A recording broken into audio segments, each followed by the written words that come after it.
साधु निश्वास मारे संसार लोक निश्वास करे आउ संसार लोक कहूँ ना मु तो संसार काम कर निश्वास मारी पारे पछरे मारिमी नाଇଁ ସେମିତି ନାହିଁ ଆଜ୍ଞା ହବନି ସେମିତି ना कहीं तार कारणटा हूँ तुमको निश्वास नबाकू पड़ो ही पड़ो निश्वास ननेले तुम जीवन बाहर जीव तेणु तुम संसार था काम कर न कर जो अवस्था था तुम निश्वास मारिबा को पड़ो पड़ो ना ठीक से जदि तुम विचार कर मु जो अवस्था थाए ना कहीं मत संसार बंधन मुक्ति मिलवा को पड़ो ही पड़ो जो से जरूरी मन कर तुम से जो कम कले तुम से कम कर आज्ञा ना मु कहूँ आम फैमिली परिवार अच्छी परिवार आम दूरे जा स्त्री सहवास ठू पिला दूरे जा बाहर रहा कर्म करवा ब्रह्मचर्य पालन करवा हम नहीं मो कथा शुण तुलसी बणर बाघ की हुए ना मांसासी चिता चैतन्य काटिले के नुहे सन्यासी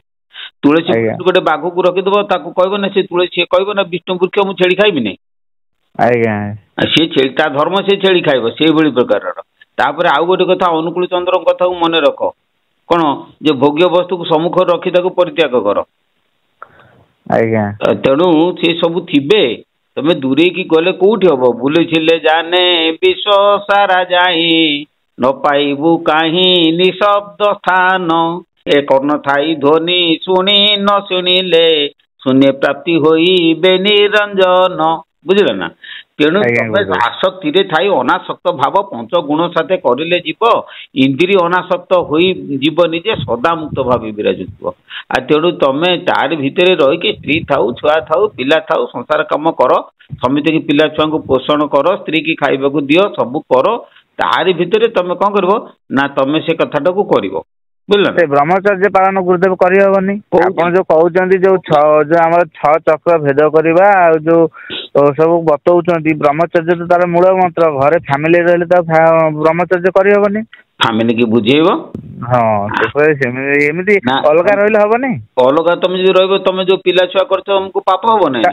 नहीं बाहर पैसा इनकम करिया पैसा देवा पिला को जीवा एमती 2 मास 3 मास 4 मास देखा है कि हबने हबने थरे बाघ थरे मनीष मांस खाइले सी आउ केबे बन रे रहइबो नहीं बुझी पाइले ना तार कारणटा मु बुझी तुम कहूछ जे मु बाहर रही ब्रह्मचर्य पालन करमी मास 2 मास 4 मास थरे घर को आसीबी बाहर जो काम करवा जो पैसा हम पिला माने पठे देवा से पढ़ापढ़ी करेंगे खाद्य करेंगे बुझुची सब कथा तुम कर मो कथा टिके शुण तमें जिते सुखदेव ब्रह्मचारी सी तांकर जन्म रु माँ गर्भर लेंगटा पिंधिकी सी जन्म है मात्र बैराग्य से चली जाऊँ व्यासदेव पछे पछे गोड़े हाथ ठारिकी तू कहीं पड़ी जाऊ तू आ कौन बुझल ना पुआ चलती आगे बाप चलती पछरे यही समय स्वर्गर देवी माने उलग्न होगी गाधुले गोटे पोखर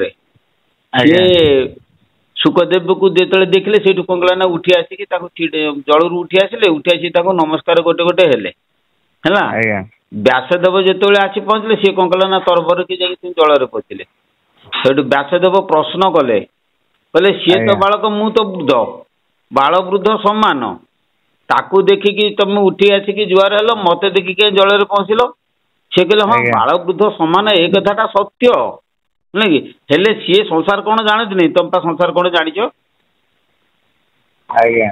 एवं बुझिपार ना तेणु हाँ हम दूर रहीक हम जदि सद्गुरु आज्ञा को स्ट्रंग कठोर भाव तुम पालन करके रहीपर हम हम नहीं कहीं सद्गुरु कथा को तुम सद्गुरु वचन को उत्तम भाव मुझे दृढ़ भाव बुझल ना जदि कर आम गुरु श्री श्री दयानंद प्रभुदेव कहले टलिब नाही हो दृढ़ वृक्ष फल फलिब टेका टेकी कथा न शुणी मन धीर करिब ठूल ब्रह्मलय रखिले पुता अजाम्र होई ठारी कहिबे सदगुरु दया निधि कहि डर भय हृदय छाड़िब भय पद पाई डोला पितुला थिर करिबारे देबु नाई टांकी अच्छी अर्धमात्राटी जेबे दया बहिब ढाले चेतिबु दया कहे शून्य पुर दिशिब अछंती से शून्य पुर रे शून्यवासी ठाकुर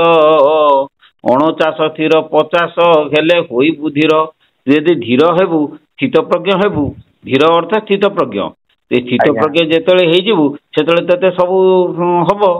ଆପଣ ଗୁରୁଦେବ ଗୋଟେ ଏପିସୋଡ ଛାଡିଥିଲେ ଯେ କେମିତି ଦିଟା ନଳୀ ଉପରେ ଶୁଆକୁ ଥୋଇଦେଲେ ଶୁଆ ତାକୁ ଛାଡୁନି ଆଉ ତାକୁ ଧରିକି ନେଇ ଯାଉଛନ୍ତି ବୋଲି ମୁଁ ସେଟା ଦେଖିଲି ଯେ ଆମେ ଯଦି ପକ୍ଷୀ ଲାଗିଛି ଆମେ ଛାଡିଦେଲେ ଆମେ ଉଡିଯିବା ସଂସାରରୁ। ଆମେ ଗୁରୁଙ୍କ ଶରଣ ନେଇ ପଇସା ପତ୍ର ପିଲାମାନେ ଖାଇବେ ଆମେ କାହିଁ ଅବହେଳା କରିବା। ପଇସା ପତ୍ର ଦବା ଯୋଉଠି ତ ମୂଲ ମଜୁରୀ ଲାଗିବା ପଇସା ପତ୍ର ତାଙ୍କୁ ପଠେଇବା ତାଙ୍କର ସେ ଚଳିବେ ଆମର ଆମେ ଈଶ୍ୱରଙ୍କ କର୍ତ୍ତବ୍ୟ କରିବା ଭଗବାନ ଆମେ କିଛି ସମୟ ଦେବା ସେଇ କଥା ମୁଁ ଭାବିଲି। ହବ ଆଜ୍ଞା ହବନି ହବ। ଜଗନ୍ନାଥ ଧୁନି ମା ପେଟରେ ଥିଲାବେଳେ ପିଲା ଭଜୁଥିଲା ଆଉ ସେଇଟାକୁ କଣ ଭଜୁ ଭଜୁ ଏଇ ଯୋଉ ଲଲାଟରେ ଯୋଉ ପୁରୁଷ ଅଛନ୍ତି ବିରାଟ ପୁରୁଷ ତାଙ୍କୁ ଦର୍ଶନ ମିଳିବ ନା କଣ ମୁଁ ସେଇଟା ବୁଝିପାରୁନି। ସେଇଟା ଅନାଥ ଧ୍ୱନି କୋଉଠି ସୃଷ୍ଟି ହୁଏ? ଛାତିରେ ବୋଲି ଆପଣ କହୁଛନ୍ତି ପରା। ମୁଁ ତ ଅନାଥ ଧ୍ୱନି ଛାତିରେ କହିନାହିଁ ତ ମୁଁ କହିଛି ଅନାଥ ଧ୍ୱନି ହୃଦୟରେ ସୃଷ୍ଟି ହୁଏ। ହଁ ସେ ହୃଦୟରେ ହୃଦୟ କଣ ଛାତିରେ ନା?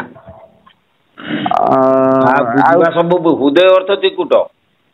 ଓହୋ ହୃଦୟ ତ୍ରିକୁଟ ଆଜ୍ଞା ଆଜ୍ଞା ଆଜ୍ଞା ଓହୋ ଏକଥା କି ଅନାହତ ଚକ୍ରଟା ଛାତିଟା ହଉଛି ଅନାହତ ଚକ୍ର। ପୁଣି ଅନାହତ ଚକ୍ରଟା ହୃତ୍ପିଣ୍ଡ ନୁହଁ। ହୃତ୍ପିଣ୍ଡ ନୁହଁ ନା ଅନାହତ ଚକ୍ର ହୃତ୍ପିଣ୍ଡ ନୁହେଁ ସେ ଗୋଟେ ସ୍ୱତନ୍ତ୍ର ଅଲଗା ଜାଗା। ଆପଣ କହୁଥିଲେ ଦି ନିପୁଲ ମଝିରେ ଯୋଉ ସୂତା ପକେଇକି ମଝି ଜାଗାଟା ଦେଖିବେ ବୋଲି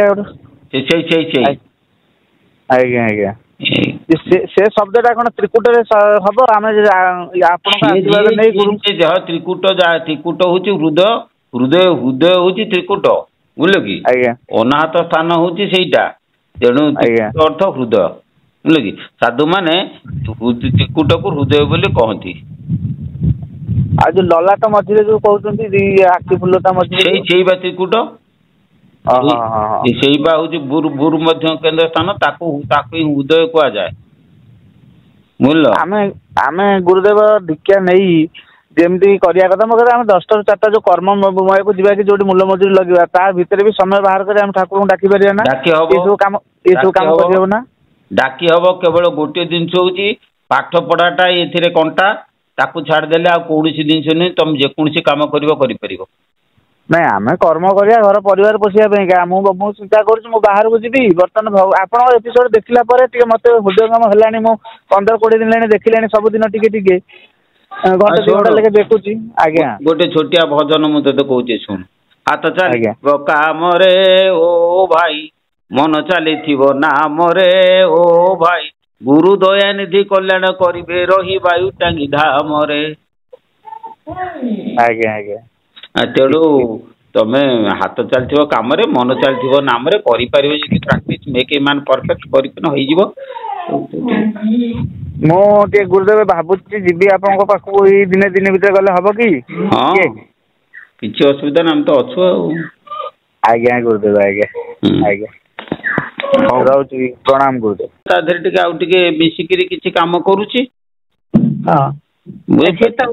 ତେଣୁ ଶୁଣ ଆମ ଶରୀର ଭିତରେ ଆତ୍ମା ଆଉ ପ୍ରକୃତି ଏ ଦି ଭାଗ ହେଇଯାଉଛି ନା। ମନ ଯେତେବେଳେ ଇନ୍ଦ୍ରିୟ ମାନଙ୍କ ସାଙ୍ଗରେ ମିଶୁଛି ସେତେବେଳେ ସେ ପ୍ରକୃତିର ବଶବର୍ତ୍ତୀ ହେଇଯାଉଛି। ହେଇସାରିକିରି ସେ ବିବେକ କଥାକୁ ମାନୁନାହିଁ। ଯେତେବେଳେ ବିବେକ କଥାକୁ ନ ମାନୁଛି ବିପଦରେ ପଡୁଛି ଅସୁସ୍ଥ ହଉଛି ଶରୀର ହଉଛି ସବୁ ହଉଛି। ଆଉ ଯଦି ସେ ପ୍ରକୃତ ବିବେକର କଥାକୁ ମାନିକିରି ଚଳନ୍ତା ଅନୁକୂଳ ବାତାବରଣରେ ଥାଆନ୍ତା ତାହେଲେ ଆମକୁ କାହିଁକି ଅସୁବିଧା ହନ୍ତା। ଆମେ ଯଦି ପିଲାଦିନରୁ ଚିକିତ୍ସାରେ ରହିଥାନ୍ତେ ପିଲାଦିନରୁ ଯଦି ଆମର ଖାଦ୍ୟପେୟ ଭଲ ମନ୍ଦ ସବୁ ଥାଆନ୍ତା ଆମ ଭିତରେ ରୋଗ ପ୍ରବେଶ କରନ୍ତା ନାହିଁ। କେବଳ ରୋଗ କେତେବେଳେ ଆସିବ ନା ଜରା ବ୍ୟାଧି। ଯେତେବେଳେ ଜରା ସମୟ ଆସିବ ସେତେବେଳେ ବ୍ୟାଧି ଆସିଥାନ୍ତା। ମଝିରେ ଆସୁଛି ମାନେ ଆମର କିଛି ବ୍ୟତିକ୍ରମ ରହୁଛି। ରୋଗ ମାତ୍ରକେ ଦୋଷର ସୂଚକ କୌଣସି ଗୋଟେ ଦୋଷ ରହୁଛି ଯୋଉଥିରେ କି ସେ ରୋଗଟା ହଉଛି। ତାକୁ ସବୁ ନିଜେ ଚିନ୍ତା କରିକି ସେଗୁଡା ସବୁ କାଟିଦିଅ। ଆଉ ମନ ଭିତରେ ଯୋଉ ସଦ୍ଗୁରୁଙ୍କ ଧର୍ମ ନେଇଛ ସେ ସଦ୍ଗୁରୁଙ୍କ ଶରଣ ନେଇକରି ତାଙ୍କ ମନକୁ ତମେ ଚିନ୍ତନ କର। କାୟ ମନ ବାକ୍ୟ ବୁଝିଲେ କି? ଶାରୀରିକ ବ୍ୟାଧି ଏଟାକୁ କୁହନ୍ତି ଆଧି ଭୌତିକ। ମାନସିକ ବ୍ୟାଧି ଆକୁ କୁହନ୍ତି ଆଧି ଦୈବିକ। ଆଉ ଆତ୍ମିକ ବ୍ୟାଧି ତାକୁ କୁହନ୍ତି ଆଧ୍ୟାତ୍ମିକ। ସେ 3 ପ୍ରକାରର ମଳ ରହିଛି। ସେ 3 ପ୍ରକାର ମଳକୁ ପ୍ରକ୍ଷାଳନ କରିବା ପାଇଁ ସଦ୍ଗୁରୁଙ୍କ ନାମକୁ ଅହରହ ସ୍ମରଣ କର। ସେ ଧୀରେ ଧୀରେ ସବୁ ଖଣ୍ଡନ ହେଇଯିବ। ସଦାବେଳେ ତ ଆପଣଙ୍କର ଚ୍ୟାନେଲ ଦେଖୁଛି। ଦେଖୁଥାନ୍ତୁ। ଦେଖୁଛି କିନ୍ତୁ ବହୁତ ଇଚ୍ଛା ଆପଣଙ୍କ ପାଖକୁ ଟିକେ ଯିବା ପାଇଁ ଭାବିଛି। ପ୍ରାୟ ମୁଁ ଆପଣଙ୍କ ଚ୍ୟାନେଲ ମୁଁ ପ୍ରାୟ ବର୍ଷେ ହେଲା ମୁଁ ଦେଖିଲିଣି, ବୁଝିପାରୁଛନ୍ତି ନାଇଁ? ବର୍ଷେ ସଦାବେଳେ ଆପଣଙ୍କ ଚାହିଁକି। କହୁଛନ୍ତି କଣ କହିଲେ? କୋଉଠୁ କହୁଛନ୍ତି? ମୁଁ ଖୋର୍ଦ୍ଧା ଜିଲ୍ଲା ଆମର।